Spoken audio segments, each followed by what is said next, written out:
बिस्मिल्लाहिर्रहमानिर्रहीम, अस्सलाम वालेकुम। रमज़ान और हम में आप सबको खुश आमदीद कहेंगे। मेरे साथ है मोहम्मद शुएब, मेरे साथ है सबीन फारूक। इस ट्रांसमिशन में खुश आमदीद कहेंगे। बहुत से सेगमेंट्स हैं, बहुत से मेहमान आज इस नशिस्त में हमें ज्वाइन करेंगे। लेकिन इससे पहले कि आगे बढ़ें, खूबसूरत कलाम इससे आज इस नशरियात का आगाज़ करते हैं। फासलों को तकल्लुफ़ है और इस वक्त ज़बरदस्त पज़िराई इस कलाम को मिल रही है। और ये नात अली ज़फ़र से पहले मशहूर नात ख़ां कारी वहीद ज़फ़र क़ासमी ने कई बरस कबल पढ़ी और इसकी मकबूलियत और पसंदीदगी में हम देखते हैं कि वक्त के साथ साथ कमी नहीं, इजाफ़ा, अल्हम्दुलिल्लाह माशाल्लाह इजाफ़ा हुआ। अब अली ज़फ़र ने हज़ूर सल्लल्लाहु अलैहि वसल्लम की मदह सराई से भरपूर इस खूबसूरत नात को एक नए अंदाज से पेश किया है। तो इसी हवाले से आज भाई यानी अली ज़फ़र हमारे साथ मौजूद है इस ट्रांसमिशन में। बिल्कुल जी। अस्सलाम वालेकुम अली, सबसे पहले तो आपको रमज़ान मुबारक। थैंक यू जी, आप सब लोगों को बहुत बहुत रमज़ान मुबारक। अली, इतनी प्यारी नात, इतना खूबसूरत कलाम जो कि ऑलरेडी बहुत मकबूल है, बहुत लोग इसको पसंद भी करते हैं, एक नए अंदाज में इसे पेश करने का ख्याल कैसे आया? देखिए, ख्याल तो तमाम ख्याल वहीं से आते हैं। बेशक बेशक। और आई थिंक जब इंसान नियत करता है तो फिर कुछ ना कुछ हासिल हो ही जाता है। मैंने ऐसी नियत की थी कि इस रमज़ान के लिए कोई ऐसी चीज़ गाने का मौका मिले या उसकी एक आमद हो, जो कि सबसे पहले मैं देखता हूँ कि मेरा खुद का क्या मन अंदर से शोर रूह क्या महसूस कर रही है। क्योंकि वो जो उसमें जो जब तक एक सच्चाई और पाकीज़गी और नियत ठीक ना हो तो फिर अगले इंसान तक भी वो फीलिंग ट्रांसफ़र करना पॉसिबल नहीं होता गालिबन। तो मुझे फिर ये मेरा बचपन मुझे याद है कि बहुत ये सुन के, न सिर्फ मेरा, आई थिंक बहुत से लोग हैं जिनका बचपन हम सब का इसको सुन के गुजरा। तो मैंने कहा क्यों ना दोबारा से इसको फिर से एक दफ़ा एक नए इमोशन के साथ दोबारा से किया जाए। माशाल्लाह। अली भाई, बचपन का जिक्र आपने किया, ज़रा हम सब ने ये नात सुनी, कई बार सुनी, इसलिए जब ये नात आपकी आवाज़ में सुने तो नॉस्टैल्जिया है बिल्कुल इस नात के साथ। आपने कभी अली भाई बचपन में स्कूल में या किसी और मौके पर नात पढ़ी थी? सुनी तो थी, पढ़ी भी थी? नहीं, बचपन में मुझे ये याद है कि हमें हमारा एक कोरस होता था, उसमें कुछ चोजन स्टूडेंट्स थे।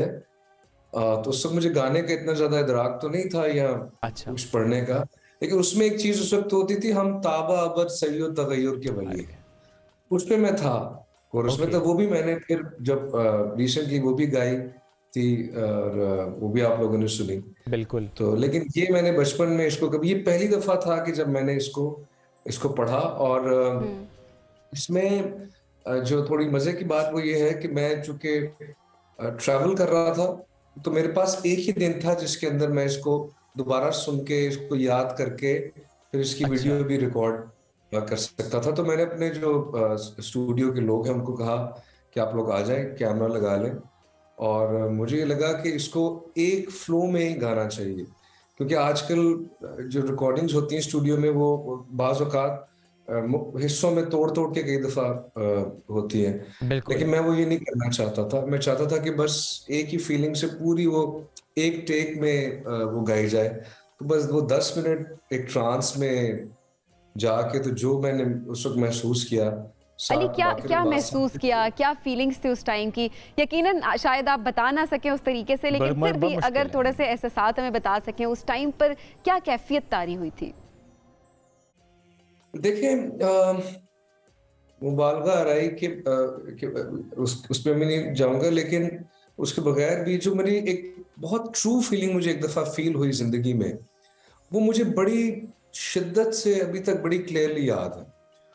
और वो है कि जब पहली दफ़ा मदीना मुनव्वरा में अपनी फैमिली के साथ गया, तो हम ज़ाहिर एक फ़्लाइट होती है, लंबा सफ़र होता है, आप थके हुए होते हो, तो रात के गालिबन 12:30 1 शायद बज गए होंगे।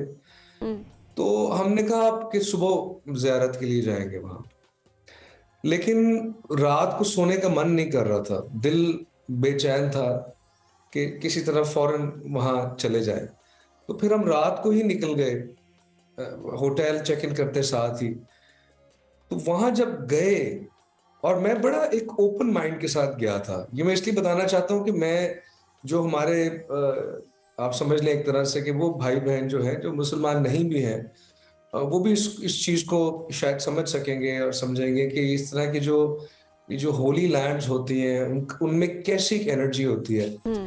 तो मदीना की मैं बात आपको बताऊं कि हम रात को चले गए वहां, और जैसे ही मैंने वहां एंटर किया उस प्रेमिस के अंदर, मस्जिद नबवी में, तो ऐसे महसूस हुआ कि जितने भी आपके दुख, दर्द, गम, मसले, मसाइल किसी ने आपसे ले लिए एक मोमेंट के अंदर, और आपके अंदर से कुछ एक ऐसी एनर्जी ट्रैवल कर रही है जो आपको हील करती जा रही है।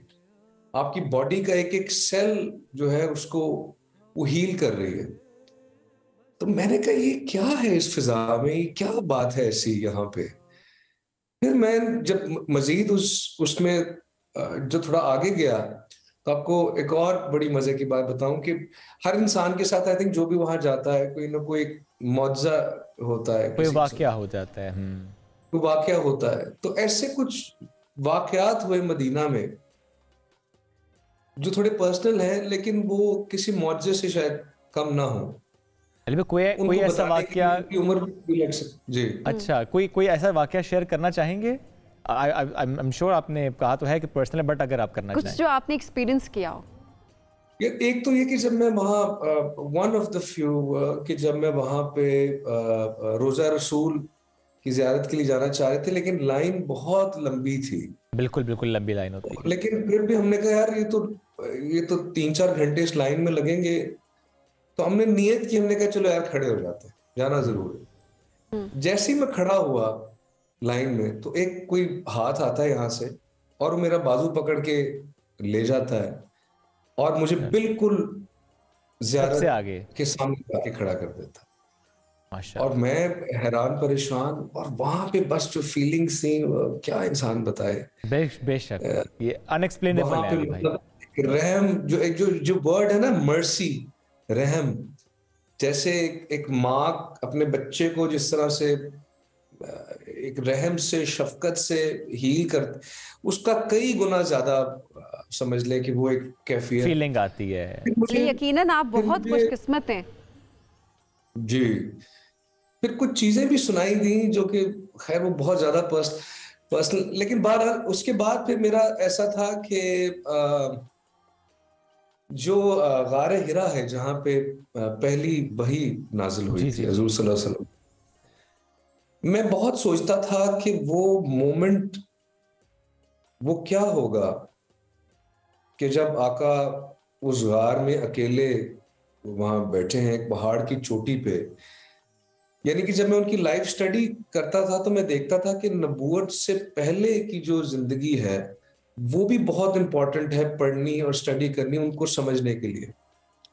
तो एक ऐसा शख्स जो कि अभी नबूवत नाजिल नहीं हुई, लेकिन फिर भी खुदा से कनेक्ट करने या उसकी तलाश में अकेला अगर आप उस पहाड़ी पे जाएं और उस चोटी पे उस जमाने में गार में जाके बैठना अकेले और उस कैफियत में जाना और फिर वही का नाजिल होना, वो मोमेंट बहुत इम्पोर्टेंट था मेरे लिए समझना।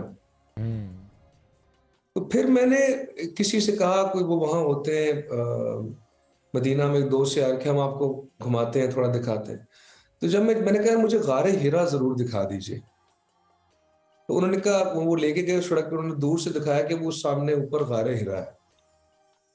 तो मैंने कहा गाड़ी यहीं रोक ले। उन्होंने गाड़ी रोकी और आप यकीन माने कि मैं चलना शुरू हुआ उसकी तरफ, और कदम खुद ब खुद चलते हुए बल्कि दौड़ना शुरू हो गए माशाल्लाह। और मैं दौड़ के पूरी पहाड़ी, मेरे ख्याल में शायद वो कुछ पौने घंटे तक का ऊपर जाते हुए सफर, बिल्कुल 40-45 मिनट तो मिनिमम लगते हैं जी। 20-22 मिनट में दौड़ के ऊपर बिल्कुल वहां पे पहुंच गया माशाल्लाह। और मुझे सूरज गरूब होने का मंजर जो है ना, सनसेट्स में दुनिया में जहां भी जाता हूँ ना, मैं सनसेट्स को फॉलो करता हूँ जब सूरज गरूब हो रहा होता है, क्योंकि डूबते हुए सूरज को देख के और उसके गिर्द जो एक समा बनता है जो कि हर सूरज दुनिया की हर जगह पे मुख्तलिफ होता है, सनसेट बिल्कुल। होता है।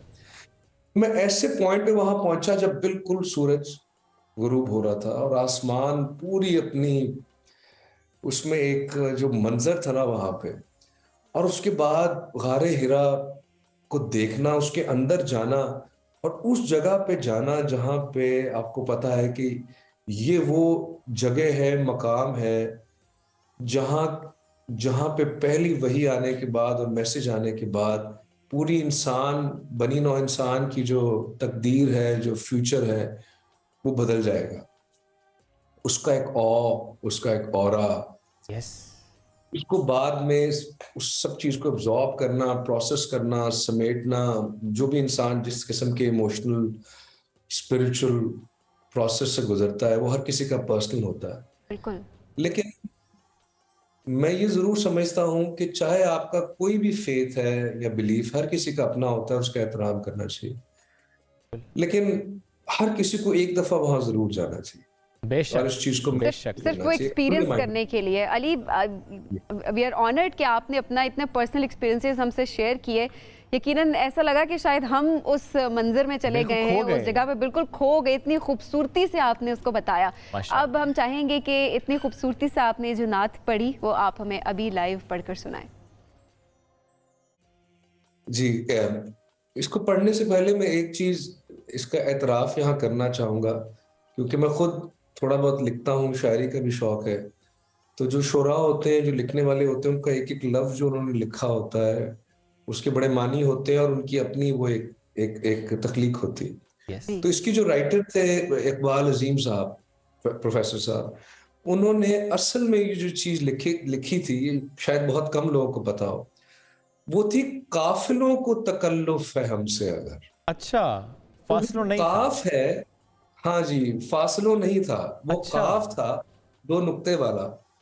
तो वो पढ़ने में गालिबन जब कारी वहीद साहब ने जब उसको पढ़ी तो शायद वो एक नुक्ता, शायद मुझे एग्जैक्टली नहीं पता कि कैसे हुआ होगा, लेकिन वो एक नुक्ता मिस होने की वजह से वो काफिले जो है वो फासलों बन गए। अच्छा, ये बिल्कुल नई इंफॉर्मेशन थी अली भाई हमारे लिए। जी, तो उससे फिर, लेकिन वो एक होता है ना कि एक चीज इतनी वो राइज हो जाती है, कि राइज वही आम पढ़ी हो जाती जाती है। है कि वो गलत भी सही तस्लीम किया जाता है एक तरह से।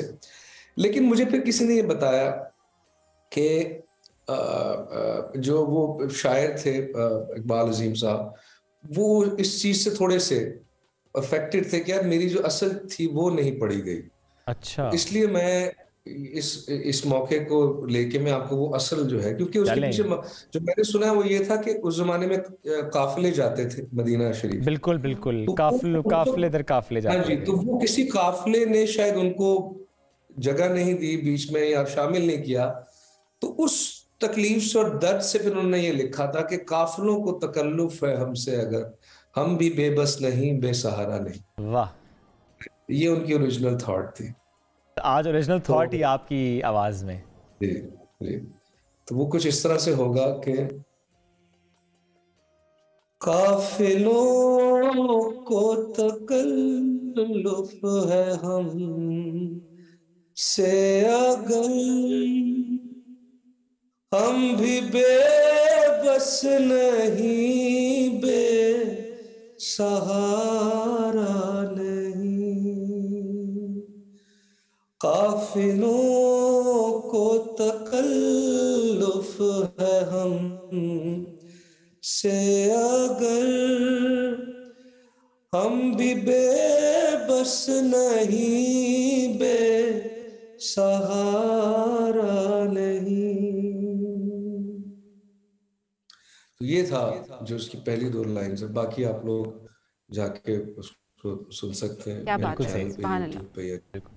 जज़ाकल्लाह अली भाई, बहुत शुक्रिया इस ट्रांसमिशन में ज्वाइन करने के लिए, अपने एक्सपीरियंसेस शेयर करने के लिए। लेकिन हम चाह रहे थे कि चूँकि नात तो हमने सुनी, लेकिन आपने इससे पहले चूँकि हमद का जिक्र भी किया था और हमद भी आपकी बहुत ज़्यादा पसंद की गई, अगर थोड़ी सी वो इस ट्रांसमिशन में हो जाए अली भाई, रिक्वेस्ट है।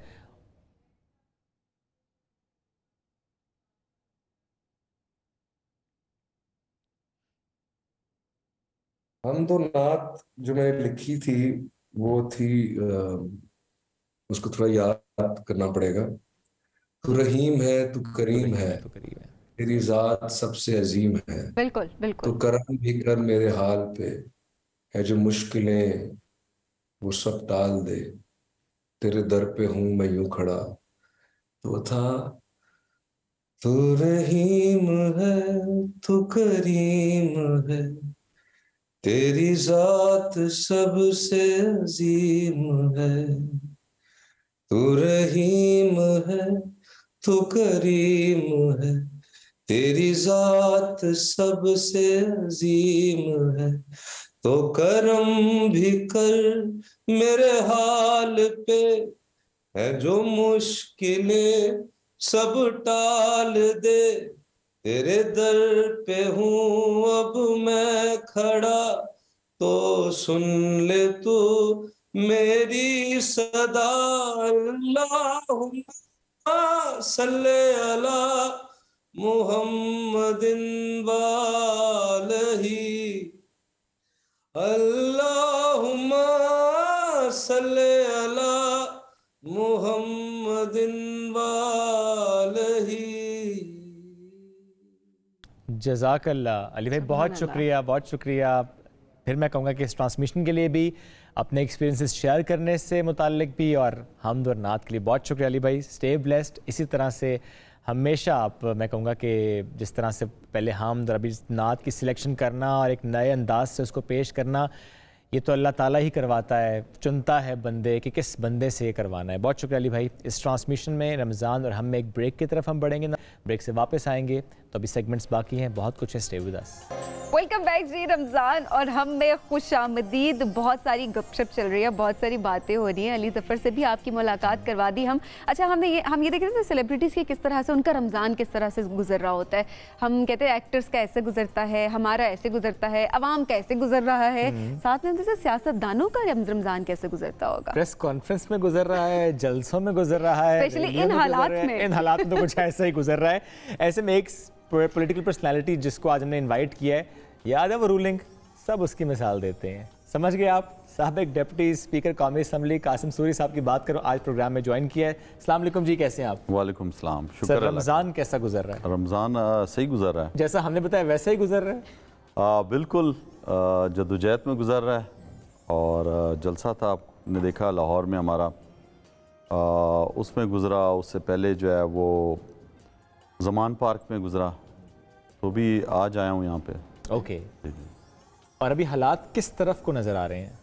हालात तो देखें, हकीकी आज़ादी की तरफ पूरी पाकिस्तानी कौम जो है वो कोशिश कर रही है, जद्दोजहद कर रही है इमरान खान के साथ।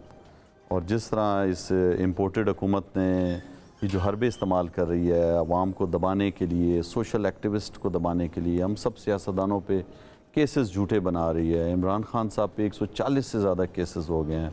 आज भी वो इस्लामाबाद आए थे, 7 केसों में उनको जो है वो ज़मानत हुई है। उनके जो है वो पर्सनल कैमरामैन नुमान को आज पकड़ लिया है। पुरअमन उनके जो साथ आए हुए थे लोग, आज तो कोई ज़्यादा लोग भी नहीं थे, उसके बावजूद उनकी जो गाड़ी थी, उनकी गाड़ी को तोड़ दिया है। तो ये खौफ फैला रहे हैं, बुज़दिल लोग हैं, डरपोक लोग हैं, इस्तेमाल कर रहे हैं इंतज़ामिया को, किसी तरह अवाम से लड़ाने की कोशिश कर रहे हैं। तो मैं समझता हूँ कि कभी भी कोई भी मुल्क इस तरह तरक्की नहीं करता। इस जलसे में ज़्यादा लोग एक्सपेक्टेड थे, जलसा तो तरह से लोग नहीं आ सके जिस तरह से जलसा तो अब पाकिस्तान की तारीख का सबसे बड़ा जलसा हुआ। लाहौर में इन्होंने उससे पहले कोई 2000 के करीब हमारे जो रहनुमा थे उनके घरों पे छापे मारे, ख्वातीन तक को पकड़ा, मुल्तान पंजाब के अंदर मुख्तलिफ इलाकों के अंदर, इधर इस्लामाबाद में पकड़ दकड़ की। उसके अलावा शहरों से आने नहीं दिया, दूसरे शहरों से। फिर जितने भी आपके वैगन्स के जो अड्डे थे वहाँ पे पाबंदी लगाई हुई थी। लाहौर के अंदर इन्होंने कंटेनरों की पूरी जो है वो आपने देखा होगा गूगल में भी, हर जगह से रोका हुआ था। उसके अलावा नेट वहाँ पे बंद किया हुआ था। आप मीनार पाकिस्तान तक पहुँचने के लिए 5-5 किलोमीटर लोग पैदल आए हैं, अपने बच्चों के साथ, अपने घर वालों के साथ, ख्वातीन, मर्द, बूढ़े, जवान, और अपनी मदद आपके तहत आए। और इन्होंने जिस तरह खौफ फैलाया हुआ था कि दहशतगर्दी का ख़तरा है, तो अवाम अब खौफ के बुत तोड़ दिए हैं। लेकिन उसके पीछे सर डायरेक्शंस कहाँ से आ रही थी? वफाक से आ रही थी क्या अबूरी हुकूमत? देखें, अबूरी हुकूमत तो उनकी जो है ना वो गुलाम दर गुलाम बनी हुई है ना। अच्छा। वो तो उन्हीं की डायरेक्शन पे चल रही है। और जिस तरह पुलिस का इस्तेमाल कर रहे हैं, रेंजर्स का इस्तेमाल कर रहे थे, लोगों को पकड़ रहे हैं, लोग उसके बावजूद आए। और आपने देखा कि कवरेज पे पाबंदी, कि आप टीवी पे नहीं देखें, वर्ल्ड रिकॉर्ड कायम हुआ है। जिस तरह लोगों ने इस जलसे को देखा है, इससे पहले कभी भी इस तरह जो है वो आपने देखा होगा कि इंटरनेट के ज़रिए सोशल मीडिया पर इस जलसे की पूरी कवरेज हुई है और सब ने देखा है। ये रिकॉर्ड ब्रेक हुआ है पूरी दुनिया का पाकिस्तान में लाइव देखने पर। हालांकि टीवी ने नहीं दिखाया, ये इन्होंने टीवी पे प्रेशर डाला हुआ था कि आपने नहीं दिखाना। आप जितना ज़्यादा प्रेशर डालोगे उतने ज़्यादा आपको रिस्पॉन्स मिल रहा है।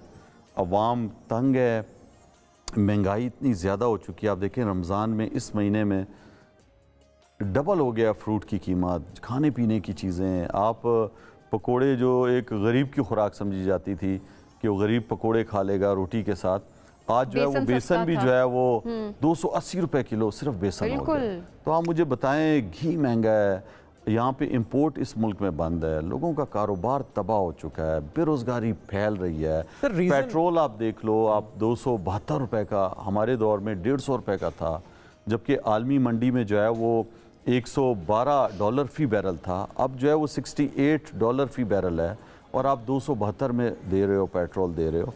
इसके साथ साथ आप डॉलर देख लें, 168 पे था, अब जो है वो 300 के करीब पहुंचा हुआ है। तो मैं समझता हूँ इनको बिल्कुल भी ना इनको इक्तिसादियात का पता है।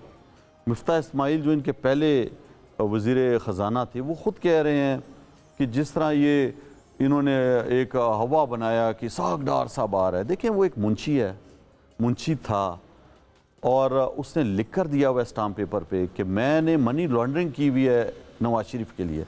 उसको दोबारा आप लाते हो और मुल्क का जो है इन्हें पता ही नहीं है। अभी IMF इनको नहीं डील हो रही इनसे। लोग जो है हमारे हम जो ममालिक हैं, बरादर ममालिक हैं, वो भी परेशान हैं देख के कि कितना जुल्म कर रहे हैं, अपने लोगों को मार रहे हैं, अपने ही लोगों को जो पाकिस्तान का झंडा उठा के आ रहे हैं, पुरअमन लोग हैं। सियासी हम सबको ये राइट है कि हम मुजाहरा कर सकते हैं, हम इलेक्शन कैंपेन में हैं। लेकिन उसमें सर कहीं ना अप्रैल को इलेक्शन अनाउंस था। तो गलतियां हैं ना सर। जमान पार्क की अगर हम बात करें, आप ठीक है आपने बात की अवाम की, पुलिस पर हमला करना कहीं ना कहीं तो सर गलती देखें हुई है ना। कहीं पे भी नहीं हुआ किसी सियासी लीडर के घर जो प्राइम मिनिस्टर रह चुका हो, आप इस तरह अटैक करो, आप रबड़ की गोलियां चलाओ, आप पानी के वो लेके आओ, उसके साथ आप करने आए थे। तो गिरफ्तारी थी नहीं, 18 तारीख तक बेल थी उनकी और आप 14 को आ रहे हो। और उन्होंने कौन सा इस तरह का जुर्म किया है? गुलभूषण यादव है सर कि ये जो हालात यहाँ तक आ गए सर कि देखें अवाम और इंतजामिया आमने सामने आ गए, टकराव की सूरत हाल हो गई। इस सिचुएशन इमरान खान साहब 50 साल से अवाम में, अवाम को पता है ये दहशतगर्द नहीं है, ये जो है स्ट्रगल करने वाला आदमी है। खेलों के मैदान में भी इसने पाकिस्तान का झंडा पूरी दुनिया में लहराया है। जब ये सामाजिक काम पे आए हैं तो इन्होंने शौकत खानम जैसा अस्पताल दिया है, 3 अस्पताल बने हैं। जब ये वज़ीर आज़म बना है तो इन्होंने हमारे प्यारे नबी सल्लल्लाहु अलैहि वसल्लम की हुर्मत की जंग लड़ी है, उन्होंने इस्लामोफोबिया का मुकदमा लड़ा है, पाकिस्तान की आज़ाद खारजा पॉलिसी की बात की है, आज़ाद मईशत की बात की है। जब वो सऊदी अरब गए तो पाकिस्तानी जो जेलों में थे उनकी बात की वहाँ पे, अपने ये नहीं कहा कि मैंने यहाँ पे फैक्ट्री लगानी है, मेरे बेटे ने लगानी है।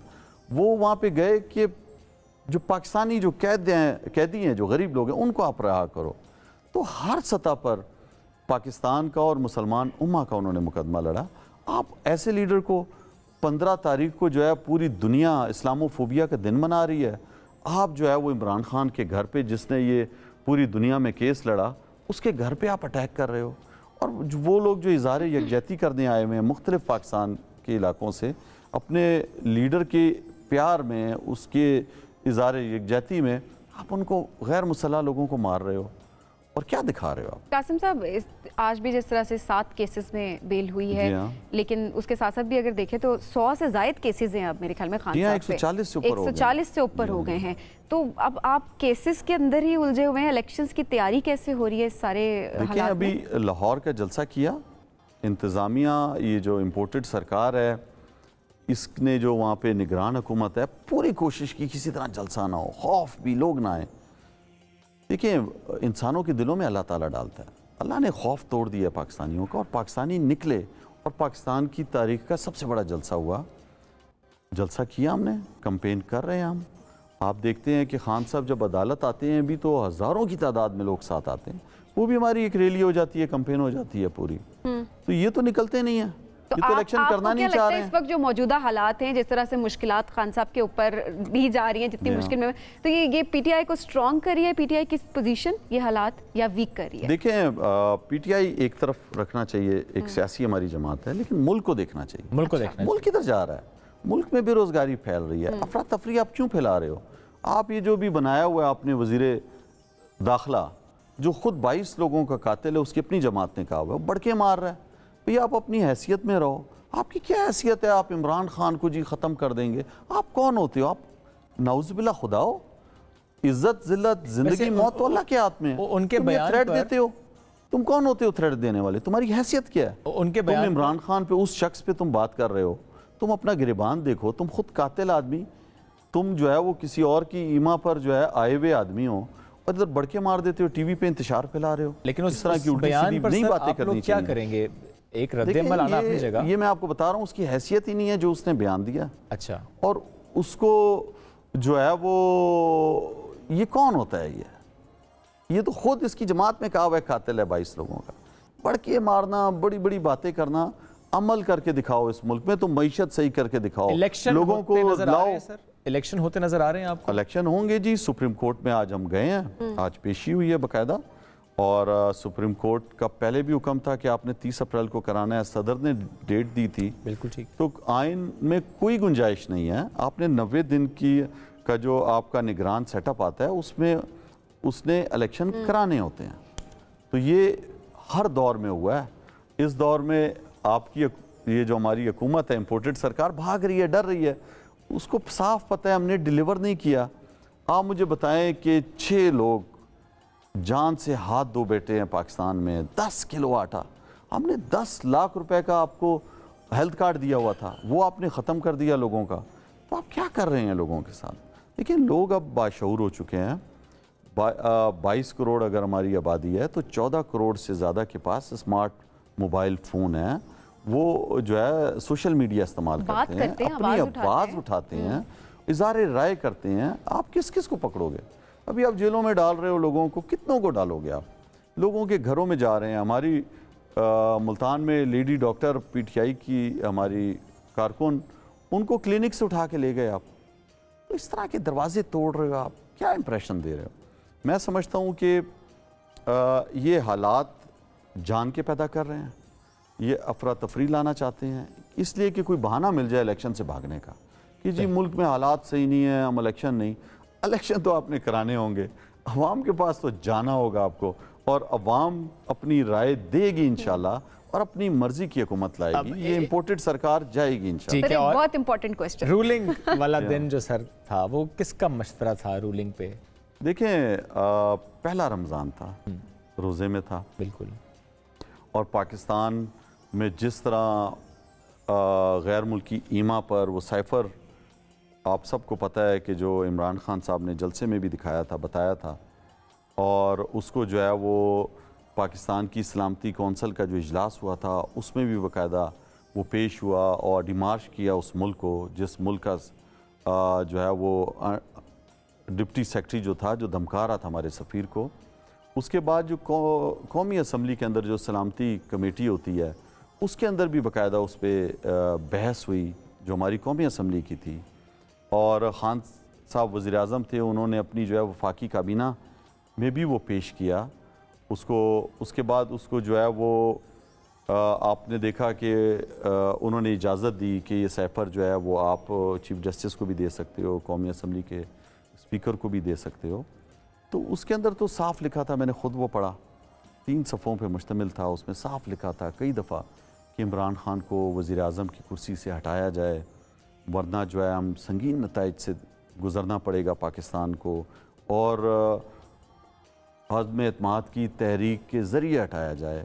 अगर नहीं हटाया तो पाकिस्तान को जो है ना वो हम मतलब कि पता नहीं क्या कर देंगे बड़ा। और क्यों गए रशिया और यूरोपीय यूनियन भी, मुमालिक भी बयानी पे आज भी पीटीआई खड़ी है सर? खड़े हैं। मैंने खुद जब मैं एक्टिंग स्पीकर था कौमी असेंबली का, मैंने वो cipher chief justice of Pakistan को भेजा कि आप इस पे तहकीकात करें। ठीक है, ये खुलम खुला धमकी है, ये हमारी ये पॉइंट दाखलत है पाकिस्तान के अंदर कि हम एक सॉवरेन मुल्क हैं, ठीक है, हम आज़ाद मुल्क हैं, हम अपने फैसले खुद करेंगे। कैसे हमें धमका रहा है? एक और चीज़, सियासत में मजहब का कितना रोल आ गया सर? देखिए, पाकिस्तान जो है वो इस्लामी फलाई रियासत है। पाकिस्तान बना ही पूरी दुनिया में वाहिद मुल्क है जो इस्लाम के नाम पे बना है। ठीक है, ये मुल्क जब बन रहा था तो पाकिस्तान का मतलब क्या, ला इलाहा इल्लल्लाह, हमारे बुजुर्गों ने इसके नाम पे ये मुल्क बनाया।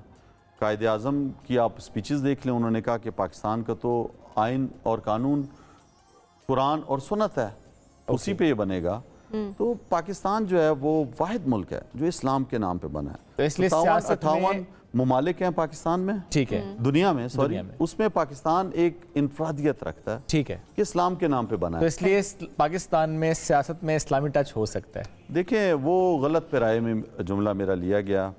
उसमें मैं इमरान खान साहब जो स्पीच कर रहे थे, मैंने उन्हें बताया कि आप इस्लाम के मुतालिक और हमारे प्यारे नबी सल्लल्लाहु अलैहि वसल्लम की मिसाल दें। तो इन्होंने वो टच वाला जुमला ले लिया जो मैं उसके बाद कह रहा हूँ कि हमारे प्यारे नबी सल्लल्लाहु अलैहि वसल्लम की मिसाल दें। तो वो तो पूरा जुमला क्या था जो आपने खान साहब? मैंने उनको कहा कि आप इस्लामिक टच दें और हमारे प्यारे नबी सल्लल्लाहु अलैहि वसल्लम की मिसाल दें।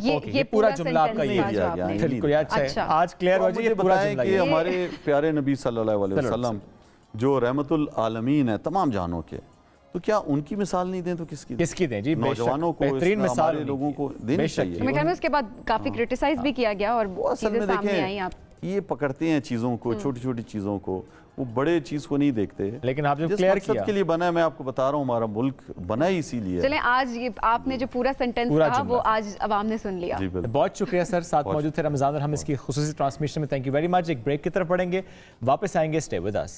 वेलकम बैक जी रमजान, और हम में खुशामदीद। और यकीनन आपके किचन में भी हलचल शुरू हो चुकी होगी कि क्या बनना है आज। फरमाइशें अम्मियों से फरमाइशें होना शुरू हो गई होगी कि आज हमें ये खाना, आज ये खाने का मूड है। लेकिन अम्मी हमेशा परेशान रहती हैं कि हर दिन क्या नया बनाएं कि हमारे बच्चे खुश हों, ठीक से खा भी सकें और बहुत ज़्यादा फ्राइड चीज़ों की तरफ ना जाए। कुछ कुछ फ्राइड चीज़ें अच्छी तो चलती है ना। उसके लिए हमारा ये सेगमेंट है मज़ेदार रमज़ान। हमारी शेफ़ समीन मुइज़ हमें ज्वाइन कर चुके हैं। समीन, अस्सलाम वालेकुम, कैसी हैं आप? अस्सलाम वालेकुम शोएब, अस्सलाम वालेकुम सबीन। मैं बिल्कुल ठीक ठाक हूँ, उम्मीद करती हूँ आप भी खैरियत से होंगे। अल्हम्दुलिल्लाह बिल्कुल ठीक ठाक। अब ज़रा बताएं कि आज पहली डिश क्या है? आज पहली डिश ये है कि कल हम बात कर रहे थे कि ग्रॉसरी में महंगी सस्ती चीज़ें, बजटिंग की, तो आज मैंने सोचा कि मैं उसी चीज़ को इंटीग्रेट करूं अपने इस प्रोग्राम के अंदर और कुछ ऐसी चीज़ बनाऊं जिसके अंदर हमारा जो बजट है वो भी कंट्रोल में रहे और चीज़ मज़ेदार भी बने। सो आज हम बना रहे हैं chicken and potato sticks. Chicken भी है, पोटैटो भी है। और बना कैसे रही हूँ मैं, इट्स वेरी सिंपल। देखें, मैंने ये किया है कि मैंने इस तरीके से टाइम बचाने के लिए चिकन और पोटैटोज़ को इस तरह स्टिक में मैंने यहाँ पे पिरो दिया है, ठीक है। अच्छा, आप ये भी कर सकते हैं कि आप पहले इसको मैरिनेट कर लें और बाद में आप इसको पिरो लें, बट मेरे पास टाइम शॉर्ट होता है तो मैंने उसके लिए इस तरह से करके रख लिया है।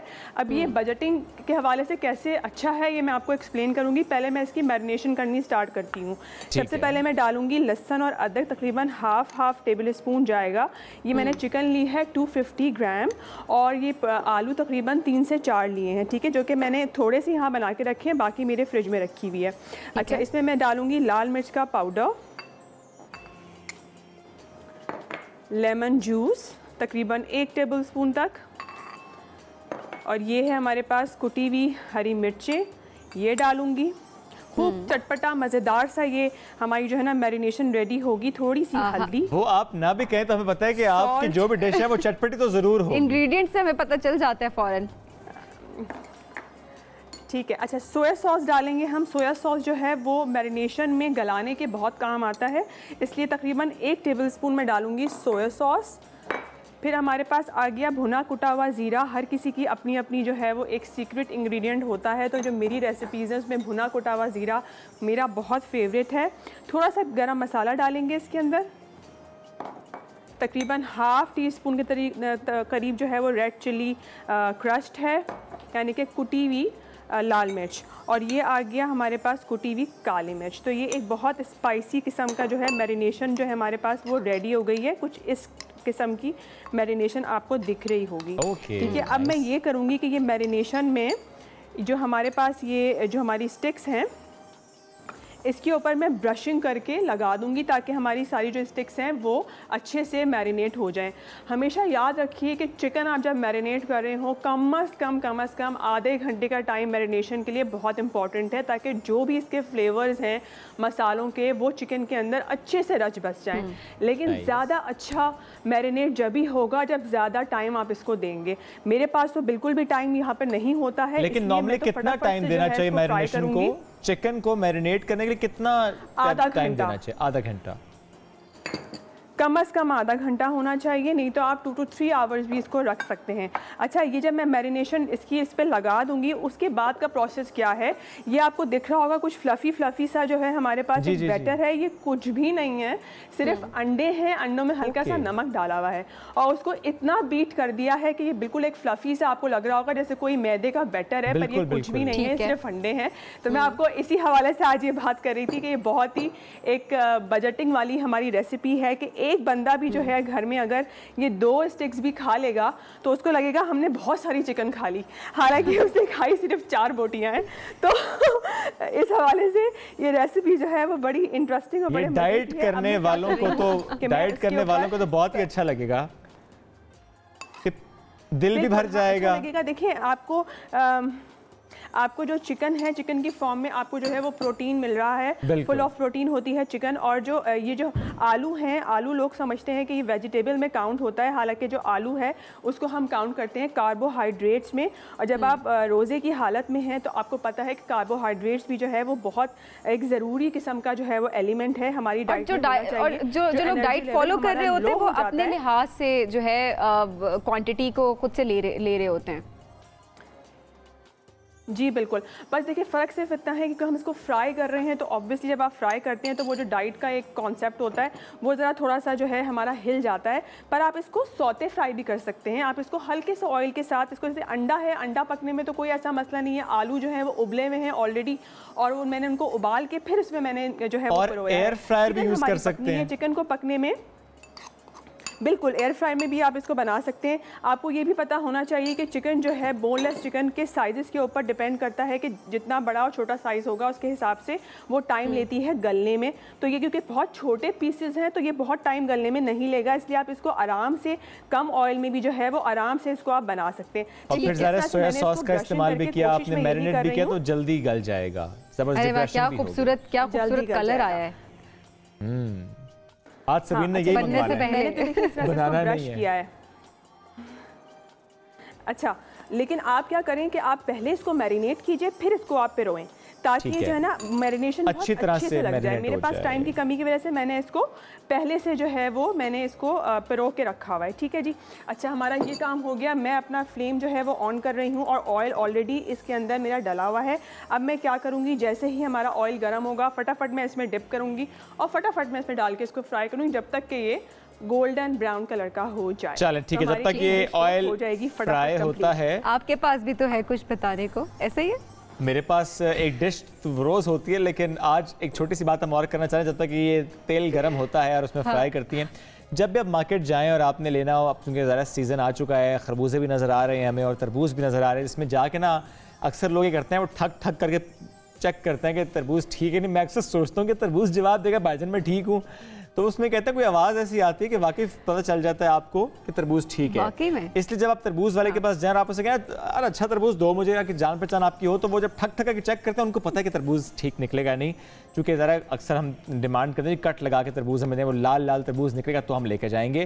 तो खरबूजे से मुतालिक भी लोग ना सूंघते हैं, पता नहीं सूंघने से कैसे पता चलता है। अच्छा, वैसे ये है अगर उसकी एक जो पका हुआ तरबूज होता है उसकी एक अजीब सी खुशबू होती है, मतलब बहुत खूबसूरत सी खरबूजे की बात कर रही तरबूज को, सूखे का जाके। जो पका हुआ खरबूजा होता है, रोजे में ऐसा हो जाता है, ठीक है ना, लेकिन जो पका हुआ खरबूजा होता है जो सही तरह मीठा होता है, उसकी खुशबू बहुत डिफरेंट होती है। और तरबूज के मुतालिक कहा जाता है अगर किसी एक साइड से वो येलो हो ना, वैसे तो जब जमीन पे जिस जगह रखा होगा उस जगह से वो येलो हो जाता है, लेकिन जहाँ से वो येलो होगा तरबूज, तो इसका मतलब है जी वो पका हुआ है, मीठा, रसीला, लाल। अच्छा, एक बात बताएं, बचपन में कितना टाइम आपको तरबूज और खरबूजे में फर्क करने में लगा था? अच्छा, मुझे नहीं, किस एज में जाके, मतलब बच्चे अक्सर कंफ्यूज होते हैं, हम अक्सर बोलते हैं कंफ्यूज हो जाते हैं। मैं बहुत तेज वाला बच्चा था, मुझे पता चल गया था। स्मार्ट। लेकिन अब तो और भी आ गया, वो शरबूज भी एक आ गया, फिर वो हम अभी करते हैं, डिस्कशन करते हैं, ब्रेक पे जाते हैं जी, वापस आते हैं, जो डिश प्रिपेयर करेंगी वो भी आपको दिखाएंगे, और हमें साथ साथ जरूर बताएं आपको कितना वक्त लगा था खरबूजे और तरबूज में फर्क करने में। रमजान और हम वेलकम बैक जी, रमजान और हम में खुशामदीद, बड़ी मजे की खुशबू आना शुरू हो गई है ना, इसका मतलब है कि जो chicken and potato sticks fry हो रही हैं। समीन, कहाँ तक पहुंची हमारी डिश? फ्राई तो हमारी हो गई हैं, आप देर हो गई है आपको आने में, खुशबू तो अभी तक आ रही है, कितनी खूबसूरत सी इसकी शक्ल आ चुकी है, और खुशबू आपके यहाँ आ रही है। बनाना मस्ट है, जब तक बनाएंगे नहीं पता नहीं चलेगा कि कैसा टेस्ट है। अब हम अपनी नेक्स्ट रेसिपी की तरफ आते हैं, जो है fruit punch with Rooh Afza, एक ऐसी ड्रिंक जो कि हर घर में अफ्तार में मस्ट होती है। जितनी रिफ़्रेशमेंट रूह अफ़ज़ा पीकर आपको आती है, उतनी रिफ़्रेशमेंट किसी और ड्रिंक से नहीं आती है। सो आज हम फ्रूट पंच कैसे बनाएंगे, ये मेरे पास है मैंगो जूस, मेरे पास है पाइनएप्पल जूस, साथ में हम डालेंगे पानी के साथ डालेंगे रूह अफ़ज़ा और कुछ मिंट लीव्स हैं। अगर आपको चीनी कम लगे तो आप और डाल सकते हैं, और थोड़ा सा लेमन जूस है। अब बस मैं चीज़ें डालना शुरू करती हूँ अपने इस जग में। ये आ गया मैंगो जूस आ गया, और ये आ गया हमारा पाइनएप्पल जूस। वाह, अच्छा, इसके बाद आ गया लेमन जूस, फिर आ गया थोड़ी सी चीनी डालेंगे, क्योंकि पाइनएप्पल और लेमन जूस से थोड़ा खट्टा होता है, और रिफ़्रेशमेंट के लिए हम थोड़ा सा पुदीना भी डालेंगे। साथ में हम डालेंगे पानी,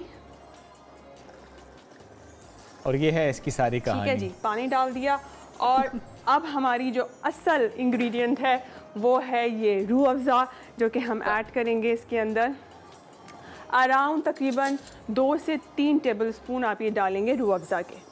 ठीक है, और इसमें जिस फ्रूट का टेस्ट आपको ज़्यादा पसंद है आप उसको ऐड कर सकते हैं, ज़्यादा कर सकते हैं।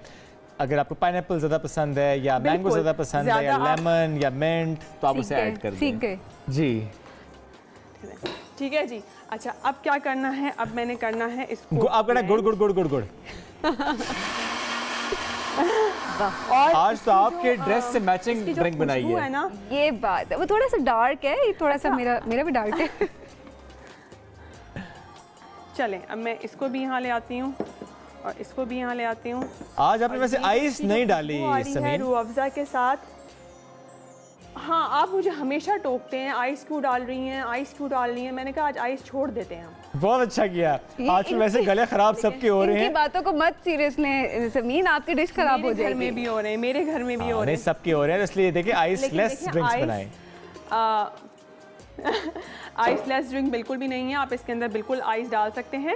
मैंने आज आइस नहीं डाली, क्योंकि जो हमारे शुएब बैठे हुए वहाँ पे रोज़ कह रहे होते हैं आप आइस डाल देती हैं, तो आज मैंने बगैर आइस की ड्रिंक बनाई है। लेकिन जो नॉर्मली जो मशरूबात होते हैं उनके अंदर वो चिल्ड ही अच्छे लगते हैं, ज़रूरी होता है, चिल्ड अच्छे लगते हैं, वो चिल्ड अच्छे लगते हैं, बिल्कुल ऐसे तो आपने इसके अंदर बर्फ़ भी डाल के करना है। और अगर आप ये देखें तो हमारे पास ये मिंट का कलर, साथ में रूह अफ़ज़ा का कलर बहुत ही ज़बरदस्त किस्म का आ रहा है। लेकिन जो एंड है ना समीन, वो सबसे अच्छा है कि आपने उसको बिल्कुल क्लियर भी किया ना, साफ सुथरा, ये सबसे अच्छी चीज है। वैसे सही बात है, काम के साथ सब क्लियर भी रखना है इसको। Sameen, thank you so much for today, बड़ा अच्छा लगा जी। चिकन एंड पोटैटो स्टिक्स और fruit punch with Rooh Afza, thank you so much. मज़ेदार रमज़ान का ये सेगमेंट, इसी सेगमेंट के साथ हाजिर होंगे। अभी बढ़ते हैं ब्रेक की तरफ, वापस आएंगे रमज़ान और हम, स्टे विद अस। मैचेस का चर्चा है जनाब। अफगानिस्तान ने जो पाकिस्तान के खिलाफ T20 इंटरनेशनल सीरीज पहली दफ़ा जीतकर सनसनी फैलाई है, और कौमी क्रिकेट टीम की बदतरीन कारकर्दगी पर सवालात उठने लगे हैं। शारजा जुम्मे का दिन पहला T20 इंटरनेशनल, पाकिस्तान को 6 और येस्टरडे 7 विकेटों से शिकस्त हुई। अब अफगान खिलाड़ियों की नजरें वाइट वॉश पर जम गई हैं और एक बार फिर ये वाज़ेह हो गया है कि पाकिस्तानी टीम बाबर आजम, मोहम्मद रिजवान और शाहीन शाह अफरीदी जैसे चंद ही खिलाड़ियों पर इन्हिसार करती है कि टीम में हो तो अच्छा प्ले करेंगे, टीम में ना हो तो खेलना बड़ा मुश्किल हो जाता है। बिल्कुल जी, इसी हवाले से बात करेंगे। हमारे साथ मौजूद हैं साबिक क्रिकेटर आमिर सुहेल साहब। इस बुरी परफॉर्मेंस के बारे में आमिर भाई क्या कहना चाहें? आपकी बदतरीन जो कारकर्दगी है पाकिस्तान टीम की अफगानिस्तान के मैच के दौरान, इसकी असल वजह क्या, आप किसको करार देते हैं? देखिए, इसमें प्लेयरों का तो कोई कसूर नहीं है। आपको याद होगा, मेरा ख्याल है हम न्यूज़ पे हम लोगों ने इस चीज़ को डिस्कस किया था कि पाकिस्तान ने नई टीम भेज रहे हैं अगेंस्ट अफगानिस्तान। तो हमने ये कहा था कि अल्लाह रहम ही करे, क्योंकि आपकी जो मेन टीम है उनको वो इतना तगड़ा रन देते थे और फिर उनके बैकयार्ड में जहाँ पे शारजा में ये उनका होम ग्राउंड है, जहाँ पे उनको हर एंगल का पता है, पिचेस का पता है और पिचेस उनके स्टाइल ऑफ प्ले को जो है वो सूट करती है। तो हमने एक्सपेरिमेंट जो किया वो डर लग रहा था कि अफगानिस्तान जो है वो आपको टफ टाइम देगी। और एक मेरे दोस्त हैं, वो बहुत ही क्रिकेट को फॉलो करते हैं, कमर खान फ्रॉम इंग्लैंड, उन्होंने इस सीरीज से पहले प्रेडिक्ट कर दिया था 2-1 इन फेवर ऑफ अफगानिस्तान।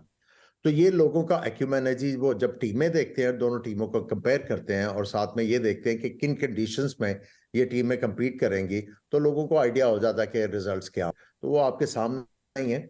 और मैं समझता हूँ इसमें प्लेयरों को जो है वो आपको ब्लेम नहीं करना चाहिए।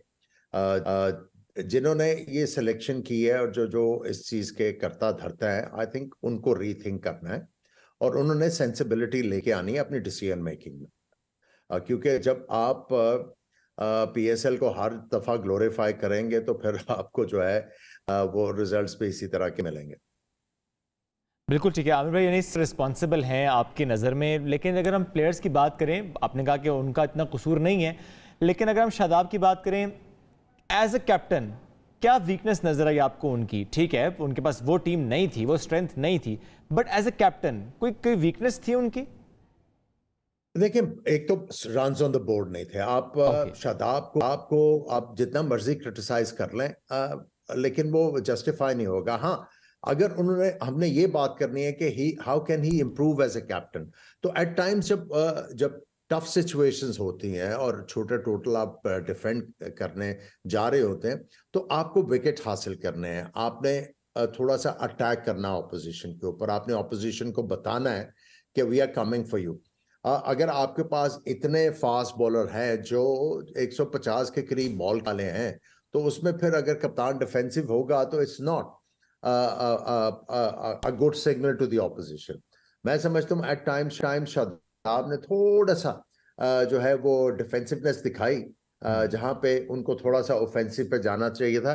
Otherwise I think he looks a decent captain. सिर्फ उनको अपनी जो है स्ट्रेटजीज इंप्रूव करने की जरूरत है।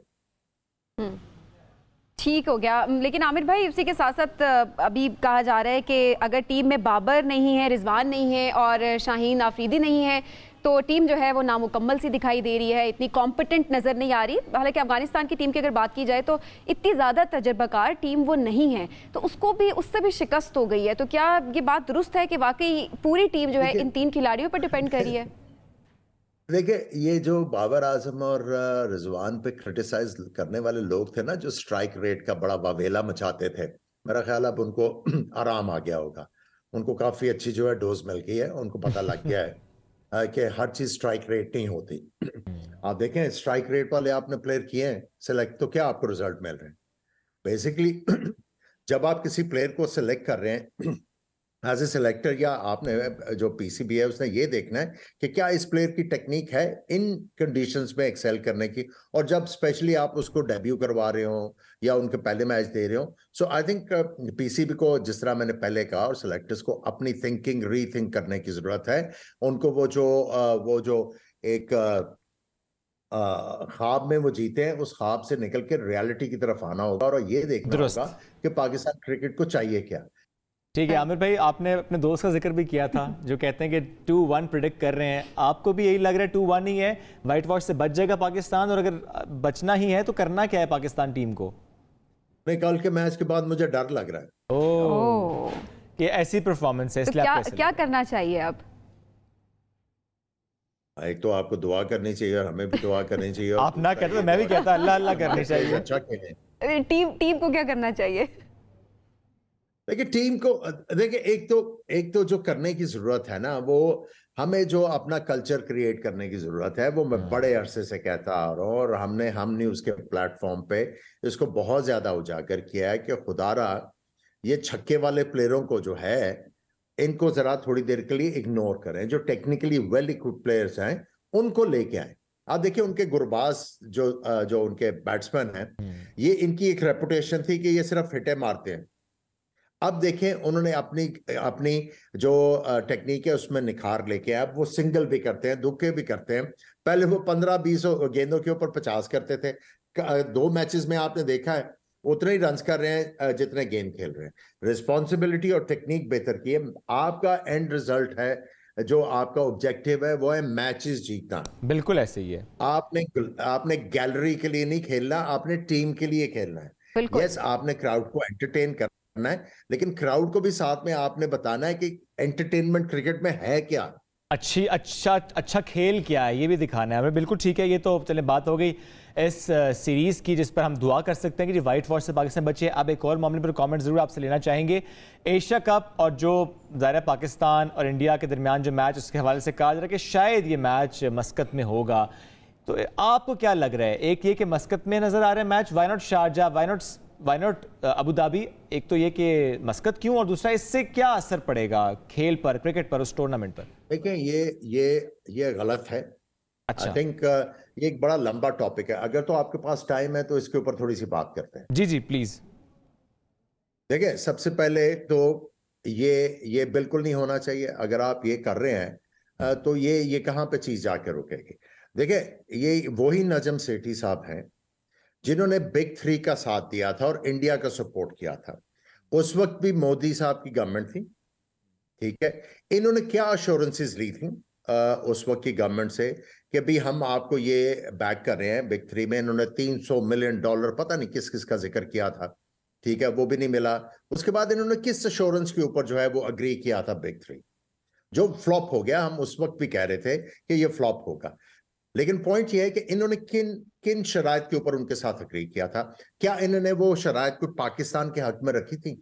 ठीक है, अगर इन्होंने कोई उनको साथ दिया था तो इन्होंने कोई ना कोई अश्योरेंस ली होनी चाहिए थी कि इंडिया की टीम पाकिस्तान आएगी, पाकिस्तान आके मैचेस खेलेगी, पाकिस्तान इंडिया जाएगा। इस तरह का तो कोई इन्होंने नहीं किया, ठीक है।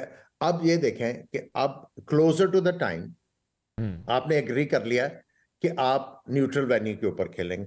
क्या इंडिया आपको न्यूट्रल वेन्यू पे सारे मैचेस खिलाएगा? ये एश्योरेंस तो नहीं है ना। क्या आप अगर इंडिया नहीं जाते, इंडिया आपको वर्ल्ड कप जो है वो सारे मैचेस जो हैं वो न्यूट्रल वेन्यूज पे खिलाएगा?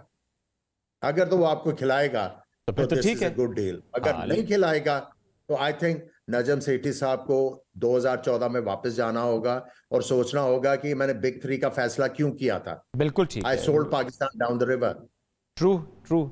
बहुत शुक्रिया आमिर सुहेल साहब, साथ मौजूद थे और ना सिर्फ पाकिस्तान की सीरीज पर बात कर रहे थे, बल्कि जो अब एशिया कप होने वाला है जिसमें एक न्यूट्रल वेन्यू पर पाकिस्तान और इंडिया ने एग्री किया, which would be probably मस्कत। Oman, let's see इसके क्या इम्प्लीकेशन।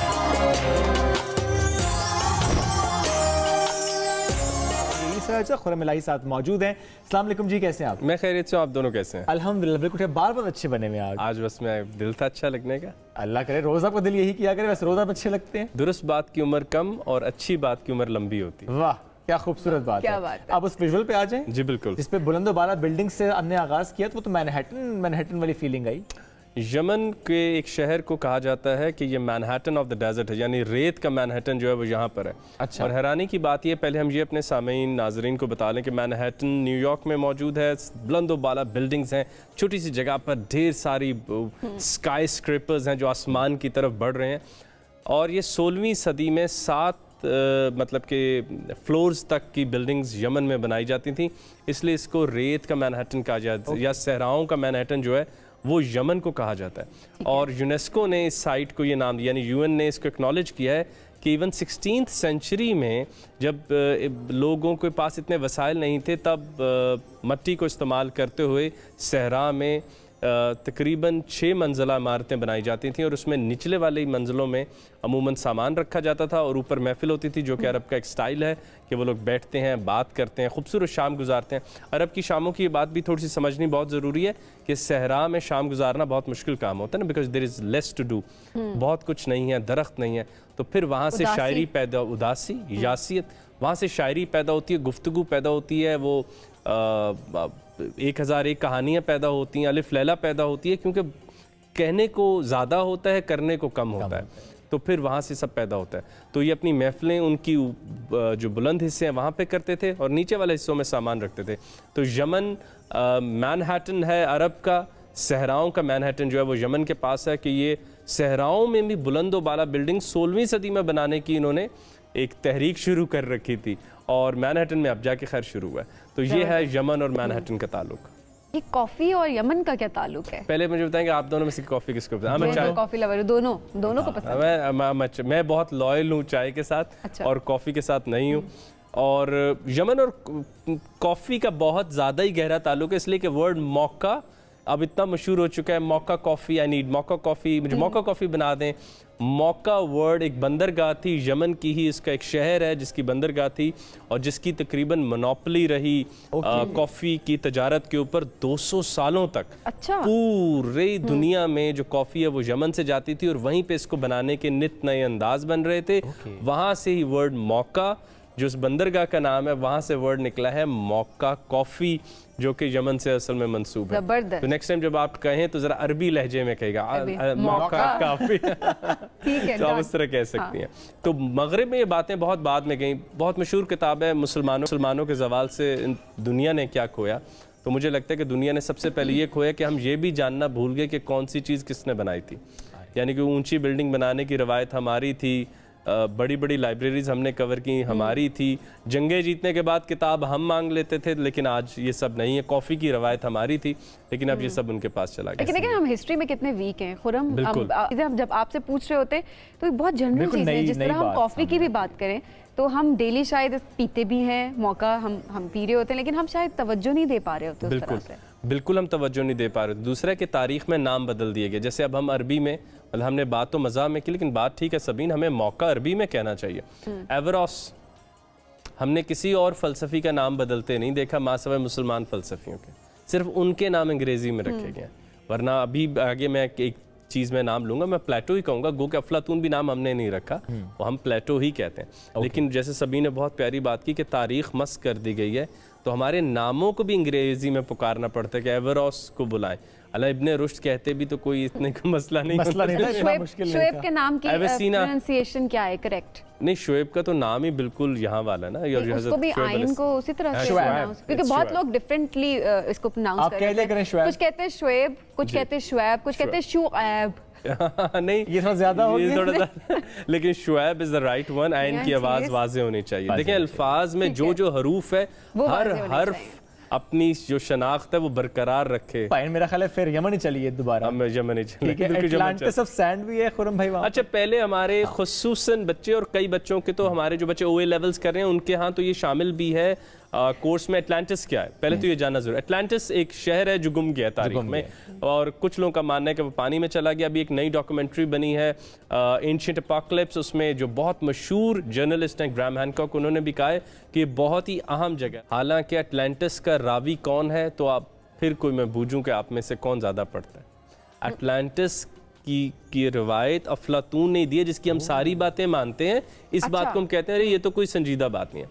यानी एटलांटिस एक शहर था जो साइंस में तरक्की करके बहुत आगे चला गया था, और कहा जाता है वहाँ भी एक अजाब आया और उसको पानी के नीचे भेज दिया गया बहुत बड़े सैलाब के बाद। कुछ लोग कहते हैं नूह अलैहिस्सलाम के सैलाब में वो शहर भी खत्म हो गया। लेकिन यमन के पास सहराओं का एटलांटिस मौजूद। बिल्कुल ठीक है, यानी कि कोई शहर जो गुम गया। अब उस दरख्त पे आते हैं जिस पर आज हम डिस्कस कर रहे हैं। तस्वीरें ऐसी कि वो दरख्त देख के इंसान सोचता है ये दरख्त कहाँ से आया। हाँ, शोएब, मैंने बहुत तहकीक करने की कोशिश की और मैं बॉटनिस्ट हूँ नहीं, लेकिन दरख्त का अगर आप शेप देखें तो जैसे एक छतरी बनी हुई है। अमूमन दरख्त ऐसी शेप्स तब कर लेते हैं जब उन्होंने अपने पत्तों को बचाना होता है जानवरों से, क्योंकि पत्ते दरख्त के लिए भी ज़रूरी हैं, तो वो अपने आप को बुलंद कर चुके होते हैं। लेकिन अगर हम दूसरी तरफ जाएं शोएब, तो अमूमन दरख्तों की बहुत बड़ी जिम्मेदारी जो हमें मज़ाहिब बताते हैं, इस्लाम बताता है, वो ये है कि ज़मीन में से नमकियात, मिनरल्स निकालना और जानवरों को तक पहुंचाना। बिल्कुल, क्योंकि जानवर वो चीज़ नहीं ले सकते, लेकिन ये अपने आप को बुलंद करता जाता है। और इसका नाम कितना स्ट्रेंज है, ड्रैगन ब्लड ट्री,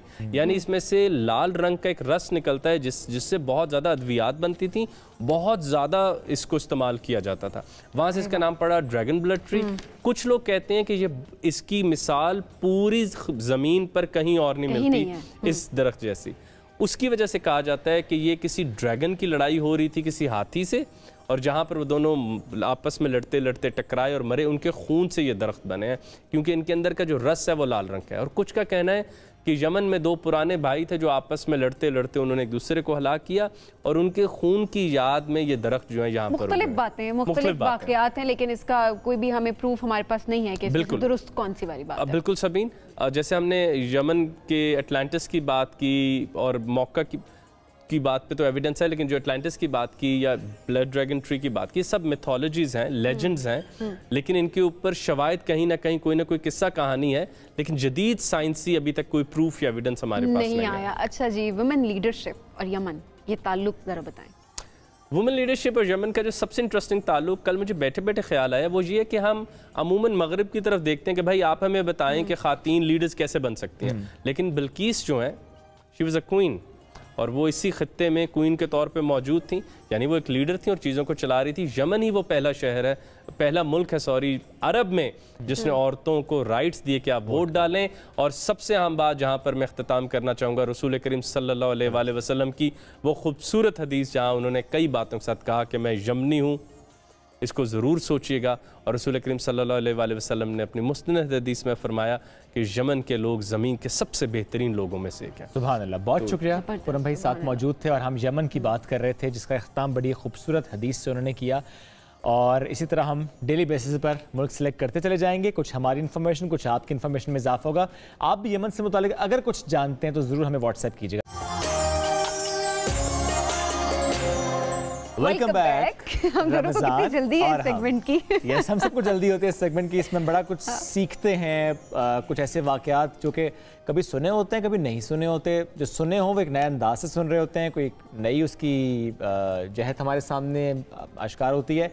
राजा ज़ियाद साहब मजहबी स्कॉलर साथ मौजूद हैं, वेलकम करेंगे। अस्सलाम वालेकुम जी, कैसे हैं आप? वालेकुम अस्सलाम रहमतुल्लाह। सर, इस्लाम में विलन्स और हीरोज़ की बात हम करते रोज़, और हज़रत खिज़र आज हमने पिक किया कि हज़रत खिज़र और हज़रत मूसा का जो किस्सा है वो भी हम ज़रूर सुनना चाहेंगे आपसे, और हज़रत खिज़र से मुताल्लिक ज़रूर हम चाहेंगे कि आप रोशनी डालिए उनकी पर्सनैलिटी से मुताल्लिक। खिज़र अलैहिस्सलाम के बारे में एक ये बात है कि वो अल्लाह की तरफ से एक समझ लें कि स्पेशल ड्यूटी पे अपॉइंटेड थे, और मूसा अलैहिस्सलाम को जो है अल्लाह ताला ने एक सवाल पूछा और ये कहा कि बताओ कि सबसे ज़्यादा नॉलेजेबल शख्स कौन है। तो मूसा अलैहिस्सलाम कोई उसमें एग्जैजरेशन नहीं थी, वो जानते थे कि वही तो उनके पास आ रही है ना, रेवलेशन उनके पास आ रही है, अल्लाह की तरफ से डायरेक्ट नॉलेज उनके पास आ रहा है। तो उन्होंने बड़ी आजी से ही कहा कि मेरे पास है। तो अल्लाह रब्बुल इज़्ज़त ने उनको कहा कि नहीं, एक और शख्स भी है जिसके पास एक नॉलेज है जो तुम्हारे पास नहीं है, तो आप उनसे अब पढ़ने के लिए जाएँ। अब मूसा अलैहिस्सलाम डिस्पाइट द फैक्ट कि उनके पास बहुत नॉलेज था, उन्होंने ये नहीं कहा कि भाई मैं क्यों उसके पास जाऊँ, उसको चाहिए मेरे पास आए। आप क्योंकि एक तालिबुल इल्म थे, इल्म सीखने के लिए बड़ी जुस्तजू करना चाहते थे, आप फ़ौरन से आपने अपना सामान उठाया और आप रवाना हो गए। अच्छा, अब खिज़र अलैहिस्सलाम की तलाश में निकले, बहरहाल कहीं दूर जाकर उनको खिज़र अलैहिस्सलाम मिल गए, और वो अपने एक कह लें कि खादिम के साथ है, यूशा बिन नून के साथ जब वहाँ पहुँचे तो खिज़र अलैहिस्सलाम ने उनको पहले से कह दिया कि मूसा, कुछ काम मैं ऐसे करूंगा जो तुम्हारी समझ में नहीं आएंगे, लेकिन तुमने उस पर सब्र करना है, तुमने जल्दबाजी नहीं करनी, और तुमने मुझे सवाल भी नहीं पूछना जब तक कि मैं तुम्हें खुद ना बता दूं। तो अब देखें कि मूसा अलैहिस्सलाम अल्लाह के नबी हैं, अल्लाह के रसूल हैं, उनका जो प्राइमरी रोल है वो है अमर बिल मारूफ करना, नही अनिल मुनकर करना, नेकी का हुक्म देना, बुराई से रोकना। और खिज़र अलैहिस्सलाम जो है वो एक स्पेशल ड्यूटी के ऊपर तैनात हुए हैं। उनका काम ये दावत व तबलीग नहीं है, बल्कि वो अल्लाह ताला के कुछ अहकामात को एग्जीक्यूट कर रहे हैं। अच्छा। अब हुआ ये कि मूसा अलैहिस्सलाम और खिज़र अलैहिस्सलाम आपस में एग्रीमेंट हो गया कि ठीक है जी, सवाल नहीं पूछेंगे, आगे जाते हैं, एक दरिया क्रॉस करना है।